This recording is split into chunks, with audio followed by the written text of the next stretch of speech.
अच्छा, थोड़ा सा इसको मज़ीद हम एक्सप्लेन करना चाहेंगे कि डेफ़िनेटली जो यहाँ पे हमारे रेजिडेंट्स होंगे उनके लिए पार्किंग का क्या निज़ाम मौजूद है और यहाँ पे हम रेजिडेंशियल को क्या-क्या अम्यूनिटीज़ प्रोवाइड करने जा रहे अच्छा, हैं? ये आपने बड़ा अच्छा सवाल किया ताकि हम लोगों को बता सकें कि अगर हमारा पेमेंट प्लान फॉर एग्जांपल बहुत ज़्यादा लुक्रेटिव है और अगर हमारा प्राइस पॉइंट बहुत कम है, तो इसका कतई ये मतलब नहीं है कि हम किसी न किसी किस्म की कोई अम्यूनिटी के ऊपर कट कर रहे हैं Yes. या लोगों के कोई लाइवलीहुड या उनके लिए कोई ऐसी रिक्रिएशनल एक्टिविटी जो बनाई जा सकती थी वो नहीं बना रहे। तो अल्हम्दुलिल्लाह इस प्रोजेक्ट के अंदर हर वो अम्यूनिटी 30 से ज़्यादा अम्यूनिटीज है जो हम इस प्रोजेक्ट में दे रहे हैं, माशाअल्लाह। जिसके अंदर अंडरग्राउंड पार्किंग अवेलेबल है, स्विमिंग पूल अवेलेबल है, जिम्नेजियम अवेलेबल है, गेटेड कम्युनिटी है, 24/7 सिक्योरिटी कैमराज हैं, आउटडोर सिटिंग एरियाज हैं, रूफ टॉप गार्डन है, बारबेक्यू एरिया है, और उसके अलावा अगर आप देखें तो कम्युनिटी सेंटर दे रहे हैं, स्वाना दे रहे हैं, किड्स प्ले एरिया दे रहे हैं। तो ये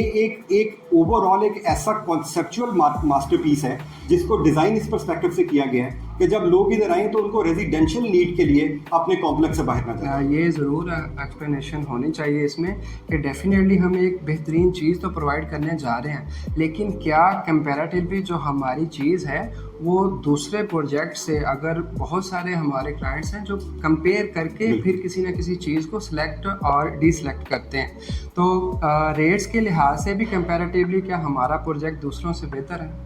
मैं आपके तवज्जुह से तमाम क़ारीन को ये कहना भी चाहूँगा कि जब भी वो किसी जगह इन्वेस्ट करें, क्योंकि वो उनकी सारी ज़िंदगी की हार्ड एंड मनी होती है जो उन्होंने किसी पर्टिकुलर प्रोजेक्ट के अंदर इन्वेस्ट करनी होती है, उसके पीछे कुछ पर्टिकुलर इंटेंट होती है, किसी ने अपनी रिहाइश रखनी होती है, किसी ने इन्वेस्टमेंट के पर्सपेक्टिव से लेनी होती है, किसी ने रेंटल गेन लेना होता है। तो ये बड़ा ज़रूरी है कि वो एक्चुअली जब भी कहीं इन्वेस्ट करें, हमारे पास करें या कहीं भी करें, वो उसको 3-4 चीज़ों के ऊपर परख लें। वो पहले तो ये देख लें कि जिस प्रोजेक्ट में वो इन्वेस्ट करने लगे हैं क्या उसकी लैंड की ओनरशिप डेवलपर के पास है, और हम अगर ये चीज़ें बता रहे हैं तो हम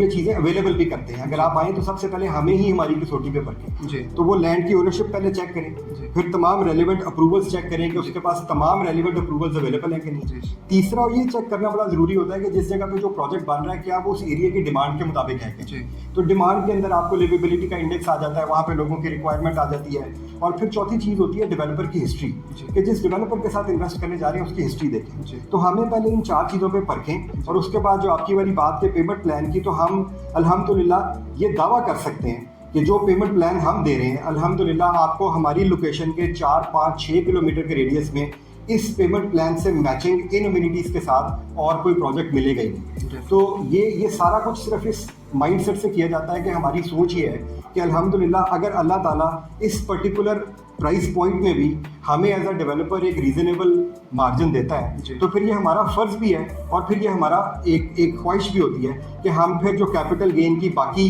जो अपॉर्चुनिटी है वो अपने उन क्लाइंट्स के लिए अवेलेबल करें जो हम पे ट्रस्ट करके हमारे पास इन्वेस्ट करें। तो हमारा इस वक्त का जो पेमेंट प्लान है ये इंतहाई शानदार है। हम सिर्फ और सिर्फ 8.5 लाख रुपए के साथ अपने प्रोजेक्ट के अंदर बुकिंग ऑफर कर रहे हैं। इसका 5 साल का पेमेंट प्लान है और अल्हम्दुलिल्लाह हमारी 3.5 साल की 100% मुसम्मम कमिटेड डिलीवरीज है। तो इंशाल्लाह ताला ये हमारे सेलिएंट फीचर्स हैं। तो मैं तमाम क़ारीन को कहूँगा कि वो बिल्कुल अपने इत्मीनान करें, उसके बाद हमें भी देखें, हमें इन तमाम कसौटियों पे परखें और फिर अपनी इन्वेस्टमेंट